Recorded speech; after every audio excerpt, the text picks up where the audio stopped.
الحمد لله نحمده ونستعينه ونستغفره ونعوذ بالله من شرور أنفسنا ومن سيئات أعمالنا من يهده الله فلا مضل له ومن يضلله فلا هادي له وأشهد أن لا إله إلا الله وحده لا شريك له وأشهد أن محمدا عبده ورسوله أما بعد فإن خير الحديث كتاب الله وخير الهدي هدي محمد صلى الله عليه وسلم وشر الأمور محدثاتها وكل محدثة بدعة وكل بدعة ضلالة وكل ضلالة في النار فأعوذ بالله السميع العليم من الشيطان الرجيم من حمده ونفخه ونفثه بسم الله الرحمن الرحيم وما آتاكم الرسول فخذوه وما نهاكم عنه فانتهوا وقال النبي صلى الله عليه وسلم ألا أيها الناس فإنما أنا بشر يوشك رب اشرح لي صدري ويسر لي أمري واحلل عقدة من لساني يفقهوا قولي رب زدني علما آمين اللهم رب زدنی علما آمین۔ تمام قسموں کی تعریف بڑائی سب کچھ اس رب کے لیے نایاب و زیبا ہے جو ہم سب کا خالق و مالک ہے۔ بعدہ درود و سلام نازل و تمام نبیوں پر، خاص طور سے اللہ کے آخری نبی چہیتے پیارے نبی محمد رسول اللہ صلی اللہ علیہ وسلم پر اللہم صلی وسلم وبارک علیہ۔ سامعین، ذی الحجہ کا یہ آخری مہینہ ہے اور ان قریب اسلامی نیا سال شروع ہونے والا ہے۔ ذی الحجہ کا یہ مہینہ آخری مہینہ، اور ابھی جو ذی الحجہ کے مہینے کی 18 تاریخ ہمارے سامنے سے گزری، یہ وہ تاریخ تھی جس دن رسول اکرم صلی اللہ علیہ وسلم کے چہیتے پیارے داماد، جن کے نکاح میں رسول اکرم نے ایک کے بعد ایک 2 بیٹیاں اپنی دیں، ان کا انتقال اسی دن ہوتا ہے، حضرت عثمان غنی رضی اللہ تعالیٰ عنہ۔ انشاءاللہ میں ادھر جاؤں پہلے، اور پھر میں آپ کو یہ بھی اشارہ کر دوں کہ رسول اکرم صلی اللہ علیہ وسلم نے مکہ مکرمہ سے مدینہ واپس ہوتے ہوئے 18 ذی الحجہ کو حضرت علی رضی اللہ تعالیٰ عنہ کی شان میں ایک خطبہ دیا تھا۔ اس خطبے کی وجہ کیا تھی، سبب کیا تھا، مقصد کیا تھا، وہ میں بس ایک اشارتاً آپ کے سامنے بیان کروں گا، بات کو آگے بڑھاؤں گا، کیونکہ یہ موقع بھی ہے، وقت بھی ہے، مناسبت بھی ہے۔ عام طور پہ اس خطبے سے بہت ساری باتیں نکالی جاتی ہیں، میں ادھر نہیں جانا چاہتا اختلاف کی طرف، صرف اتنا بتاؤں گا کہ اللہ کے نبی صلی اللہ علیہ وسلم نے 18 ذی الحجہ کو جو خطبہ دیا تھا حضرت علی کی شان میں، وہ کیوں دیا تھا، اس کا مقصد کیا تھا، اور پھر انشاءاللہ بات کو ختم کروں گا۔ اللہ تعالیٰ سے دعا ہے وہ ہمیں ان باتوں کو کہنے کے ساتھ ساتھ عمل کی بھی توفیق عطا فرمائے۔ حضرت عثمان غنی رضی اللہ تعالیٰ عنہ رسول اکرم صلی اللہ علیہ وسلم کے چہیتے پیارے داماد، ایسے داماد کہ جنہیں رسول اکرم نے دنیا کے اندر کئی مرتبہ جنتی ہونے کی بشارت دی۔ آج لوگ انہیں گالیاں دیتے ہیں، مسلمان گالیاں دیتا ہے ان کو، مسلمان طعنے دیتا ہے ان کو، اور یہ جو ابھی میں بتاؤں گا آپ کو، غدیر خم کا جو خطبہ تھا اللہ کے نبی نے جو دیا تھا، غدیر خم کے مقام پر ہمارے بہت سارے بھائی اس دن عید غدیر خم مناتے ہیں، اور اس دن حضرت امیر معاویہ، مروان ابن حکم، حضرت عمر فاروق، حضرت ابوبکر، حضرت عثمان غنی رضی اللہ تعالیٰ عنہ، ان تمام کے تمام کو گالیاں دی جاتی ہیں، ان پہ لعنتیں بھیجی جاتی ہیں۔ اپنے آپ کو مسلمان کہنے والا، اپنے آپ کو رسول اکرم سے محبت کا دعویٰ کرنے والا، ان صحابہ کے بارے میں ان کا یہ عقیدہ، یہ بدگمانی ان کے دلوں کے اندر ہے۔ تو بتاؤں گا میں یہ ساری وجہ کب ہوئی، کیوں پیش آئی، اس کی وجہ کیا تھی، اور انشاءاللہ آپ کو صحیح بات تک لے جانے کی کوشش کروں گا، بات کو ختم کروں گا، کیونکہ اختلاف میں جانے کی میری عادت نہیں ہے۔ جو بات صحیح ہے 100% صحیح ہے، وہ انشاءاللہ آپ کے سامنے رکھ کے بات کو آگے بڑھا دیں۔ تو حضرت عثمان غنی اللہ کے رسول کے ایسے داماد جنہیں رسول اکرم نے اپنی 2 بیٹیاں ان کے نکاح میں دیں، ایک بیٹی کا انتقال ہوا، اس کے بعد دوسری بیٹی ان کے نکاح کے اندر آپ نے دے دی۔ یہی وہ عثمان ہے جن کے بارے میں رسول اکرم نے فرمایا تھا، عثمان آج کے بعد کوئی نیکی نہ بھی کرے تو بھی عثمان کو کوئی چیز نقصان نہیں پہنچائے گی۔ اتنا بڑا درجہ جس صحابی کا ہو، اس صحابی کو انہی کے مکان کے اندر قید کر دیا جاتا ہے، دشمن آپ کو گھیر لیتا ہے، کئی دن ہو گئے بھوکے پیاسے، آپ کو کوئی پوچھنے والا نہیں۔ صحابہ پوچھتے ہیں، صحابیات پوچھتی ہیں، کھانے کا سامان پہنچانے کی کوشش ہوتی ہے، لیکن دشمن جو اس وقت طاقت میں تھا، مضبوط تھا، آج کی طرح سے بالکل وہاں تک نہ کھانا پہنچا نہ پانی پہنچا۔ یہاں تک کہ ایک دن وہ بھی آیا حاکم کی روایت کے مطابق کہ حضرت عثمان غنی اپنے بستر پہ لیٹے ہوئے تھے، رسول اکرم خواب میں آئے، کہا عثمان کیا سوچ رہے ہو، آج تمہاری دعوت ہے، آج کا شام کا کھانا ہمارے ساتھ میں کھانا، افطار ہمارے ساتھ ہی میں کرنا ہے۔ یہ خواب اللہ کے نبی صلی اللہ علیہ وسلم آپ کے خواب میں آئے عثمان غنی کے، صبح ہوئی آپ نے سحری کھائی، روزہ رکھا خواب دیکھ کر، تقریباً جمعہ کے دن عصر کی نماز کے وقت یا عصر کی نماز کے بعد دشمنوں نے آپ کے گھر میں کودنے کے بعد آپ کو شہید کر دیا۔ اس وقت آپ قرآن مجید کی تلاوت کر رہے تھے، ایک آدمی جو بھوکا پیاسا تھا، پریشان تھا، مجبور تھا، بے بس تھا، اور اس کے پاس کھانے پینے کا سامان نہیں تھا، اپنے رب کی یاد میں اتنا بزی تھا، قرآن مجید کی تلاوت کر رہا تھا، وہ صحابی رسول حضرت عثمان غنی رضی اللہ تعالیٰ عنہ۔ ایسے وقت میں آپ کو شہید کیا گیا۔ آخری جملہ قرآن مجید کا جو آپ کی زبان سے لکھنا، فَسَيَكْفِيكَهُمُ اللَّهُ، قرآن مجید کا پہنا پارے کا آخری پیج ہے کہ اللہ تعالیٰ ان ظالموں سے انتقام لینے کے لیے کافی ہے، اور آپ کو شہید کر دیا گیا۔ آپ کی بیوی آپ کو بچانے آئی، دشمن نے وار کیا تو ان کی بھی تقریباً 4 انگلیاں شہید ہو گئی، کٹ گئی وار کے اندر۔ نائنا حضرت امیر معاویہ رضی اللہ تعالیٰ عنہ کی بہن، اس لیے آپ انتقام لینے پہ آمادہ تھے کہ جب تک عثمان غنی کا قصاص نہیں ہوگا تب تک ہم چین سے نہیں بیٹھیں گے۔ تو اس طرح سے آپ کو شہید کیا گیا، آپ ہی کے گھر میں آپ کو مار دیا گیا۔ وہ صحابی جس نے قدم قدم پہ اسلام کی مدد کی، رسول اللہ مدینہ پہنچے، کیا ہوا؟ یہودیوں کے قبضے میں کنواں تھا پانی کا، مسلمانوں کو بڑی دقت ہوئی پانی کی، اور آپ جانتے تھے اس زمانے کے اندر پانی ہی ایک ایسی ضرورت تھی جو اس وقت مسلمانوں کے لیے، کسی بھی قوم کے لیے زندہ رہنے کے لیے بہت ضروری تھی۔ یا تو کھجور ہوتی تھی، یا کہیں سے مکھن کا انتظام ہو گیا، ٹھیک ہے تو ہو گیا، ورنہ پانی تو اہم چیز تھی اس زمانے کے اندر۔ عثمان غنی رضی اللہ تعالیٰ عنہ نے مسلمانوں کی پریشانی کو دیکھا، اللہ کے نبی صلی اللہ علیہ وسلم عثمان اس کو خریدتا ہے اور مسلمانوں کے لیے عام کرتا ہے۔ اس پر آپ دیکھیں مسجد میں پتھر لگ رہا ہے، چندہ کرتے کرتے ایک زمانہ ہو گیا، ابھی تک چندہ ہونے کو تیار نہیں، کام پورا ہونے کو تیار نہیں۔ وہاں اتنا مہنگا کنواں، قیمتی کنواں ایک صحابی نے ہینڈ ٹو ہینڈ خرید کے دے دیا، اسباب نہ ہوتے ہوئے بھی، تو عثمان دینے کو تیار ہے۔ آپ یہ دیکھیے، کمپیریزن دیکھیے دونوں کا۔ اس زمانے کے اندر ایک اکیلے آدمی نے کنواں خریدا اور مسلمانوں کے لیے صدقہ کر دیا، خیرات کر دیا کہ مسلمان اس سے پانی پئیں گے، میں اس کو عام کرتا ہوں۔ یہ جذبہ تھا صحابہ کرام کا اللہ کے راستے میں دینے کا۔ یہ وہ صحابی تھے۔ رسول اللہ صلی اللہ علیہ وسلم کبھی اگر اپنا تہبند گھٹنوں تک کھول کے بیٹھے ہوئے ہیں اور عثمان غنی اندر آ گئے تو آپ پورا تہبند نیچے کر دیا کرتے تھے، ڈھک دیا کرتے تھے عثمان کی حیا کو دیکھ کر۔ اتنا ادب اللہ کے نبی کیا کرتے تھے آپ کا۔ تو 18 ذی الحجہ کے مہینے کے اندر آپ کو شہید کیا گیا،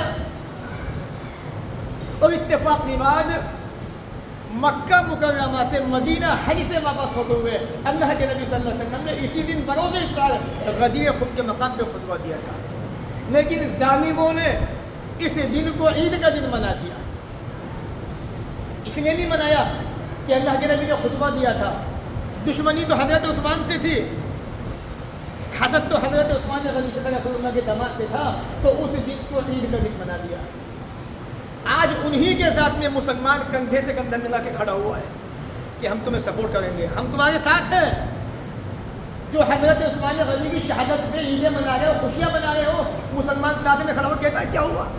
صحابہ کی تو برائی کی ہے اس میں۔ ارے اتنی بڑی بات چھوٹی سی بن گئی ہے کہ صحابہ کو تو ہی برا بھلا کہا، نبی کو تو نہیں کہا۔ یعنی آج مسلمان کا ایمان اتنا کمزور ہو چکا ہے کہ کوئی بھی ایرا جگہ آ کے صحابہ کی برائی بیان کرتے مسلمان کو کوئی پرواہ نہیں۔ آپ اندازہ دیکھیے، لگائیے اندازہ آج مسلمان کس راستے پہ جا رہا ہے۔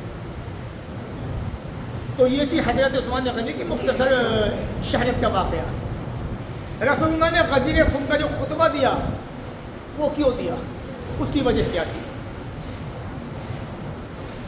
حضرت علی رضی اللہ تعالیٰ عنہ کو 10 ہجری کے اندر اللہ کے نبی صلی اللہ علیہ وسلم نے 300 گھوڑ سواروں کا ایک لشکر دیا اور یہ کہا کہ آپ کو قبیلہ مذہب پہ جا کے اٹیک کرنا ہے، حملہ کرنا ہے، چڑھائی کرنی ہے۔ دونوں جماعتیں آمنے سامنے ہوئی، مقابلہ کیا دشمنوں نے، لیکن حضرت علی رضی اللہ تعالیٰ جنگ جیت گئے۔ حضرت علی نے فوراً تمام کا تمام سامان اپنے انڈر میں لیا، اس کے حصے متعین کیے اور خمس اللہ کے رسول کا حصہ ایک طرف کر دیا اور تمام کا تمام مال مجاہدین میں تقسیم کر دیا۔ عام طور پہ یہ باتیں اس لیے بتائی جا رہی ہے کہ سماج کے اندر بہت سارے لوگ ایسے بھی بستے ہیں جنہیں یہ باتیں ہضم نہیں ہوتی، ان کا ذائقہ پیٹ کا زیادہ خراب ہو چکا ہے، بدہضمی زیادہ ہو چکی ہے ان کی، تو صحیح بات تک پہنچیے، صحیح بات کیا ہے وہ کچھ اور کہیں گے۔ وجہ کیا ہے؟ کتابیں نہیں پڑھتے، محض سنی سنائی باتوں کو آپ کے سامنے بیان کر دیتے ہیں۔ کتاب پڑھیں گے، حدیثوں کا مطالعہ کریں گے، تاریخ کو پڑھیں گے تو معلوم ہوگا صحیح بات کیا ہے، غلط بات کیا ہے۔ عام طور پر میں آپ سے ایک سوال پوچھوں، اب تک آپ نے بھی، ہم نے یہی سنا ہے کہ جب حضرت اسماعیل بھوکے پیاسے ہوئے بچے چھوڑے تھے، انہوں نے اپنی ایڑی ہماری زمزم کا چشمہ پھوڑ دیا، ایسا ہی ہے؟ ایسا ہی ہے کہ نہیں؟ سب نے یہی سنا ہے کہ اسماعیل نے اپنی ایڑی ماری، زمزم کا چشمہ پھوڑ دیا، لیکن صحیح بخاری کتابوں میں حج پڑھیں گے تو معلوم ہوگا یہ تو جھوٹی بات ہے۔ جبرائیل امین نے آ کے اپنا پر مارا تھا وہاں پہ تو زمزم کا چشمہ پھوٹا تھا۔ ہم نے آپ نے کیا سنا کہ اسماعیل کے ایڑی مارنے سے زمزم پھوٹ گیا، لیکن یہ بات تو جھوٹی ہے۔ لیکن تمام کے تمام مسلمان آپ کو یہی بتائیں گے کہ اسماعیل نے ایڑی ماری، زمزم پھوٹ گیا، جبکہ ایسا نہیں ہے۔ جبرائیل امین نے آ کے اپنا پر مارا تھا تو چشمہ پھوٹا تھا اللہ کے حکم سے۔ تو بتانا چاہتا ہوں کتابوں کو پڑھیں گے تو حق تک پہنچیں گے، محض یوٹیوب پہ اس کو سن لیا ایسا تو حق تک کبھی نہیں پہنچ سکتے۔ حق تک پہنچنا چاہتے ہیں کتابوں کو پڑھیے، قرآن مجید کو پڑھیے، رسول اللہ کی حدیث پڑھیے آپ۔ تو بہرحال حضرت علی نے وہ تمام مال مجاہدین میں تقسیم کر دیا، باقی اللہ کے رسول کا حصہ الگ کر دیا آپ نے، اور فوراً حضرت ابو رافع رضی اللہ تعالیٰ عنہ کو اپنا امیر بنا کے رسول اللہ کی طرف روانہ ہو گئے حج کے لیے، حج کے ارادے سے۔ اور یہ مجاہدین جو تھے ان میں سے کچھ لوگوں نے کہا کہ علی یہ جنگی چادریں مال غنیمت میں آئی ہیں جو خمس کا حصہ ہے، آپ ہمیں کہتے پہننے کے لیے، ہم بھی حج پہ جا رہے تھے، اچھے لگیں گے پہننے کے بعد۔ کہا کہ میں نہیں دوں گا، یہ حصہ تمہارا نہیں ہے، یہ خمس کا حصہ ہے، تمہارا حصہ تمہیں دیا جا چکا۔ تو آپ نے حضرت ابو رافع سے بھی کہا کہ اس میں سے کوئی چادر ان کو نہ دی جائے، اور جو صدقے کے سامان ہیں، اونٹ ہیں، ان پہ بھی ان کو سوار نہ کیا جائے۔ حضرت ابو رافع سے یہ کیا کہ آپ روانہ ہو گئے مکہ کی طرف۔ حضرت ابو رافع نے وہ یمنی چادریں جو مجاہدین کو ان کو دے دی، حضرت علی کی بات کی مخالفت کر دی، یہ کہہ لیجیے آپ موٹے موٹے شبدوں میں۔ جب یہ فوجی دستہ صحابہ کرام کا حضرت ابو رافع کے ساتھ میں مقام سدرہ سے مکہ میں داخل ہونے لگا تو سامنے حضرت کھڑے ہوئے تھے، انہوں نے دیکھا یمنی چادریں پہنی ہوئی ہیں، کہا ان کو اتارو فوراً، اتارو ان چادروں کو۔ ابو رافع مجھے تم سے یہ امید نہیں تھی، میں نے ان کو یہ چادریں نہیں دی پہننے کے لیے، یہ ان کا حق نہیں تھا، آپ نے انہیں کیوں دے دیا؟ میں نے تو آپ کو منع کیا تھا۔ تو جب صحابہ اکرام سے حضرت علی نے چادریں اتروا دی جسم پہ سے، تو بعض صحابہ کے ذہن کے اندر بدگمانی پیدا ہو گئی، حضرت علی کی نفرت پیدا ہو گئی کہ آپ نے اچھا نہیں کیا، یہ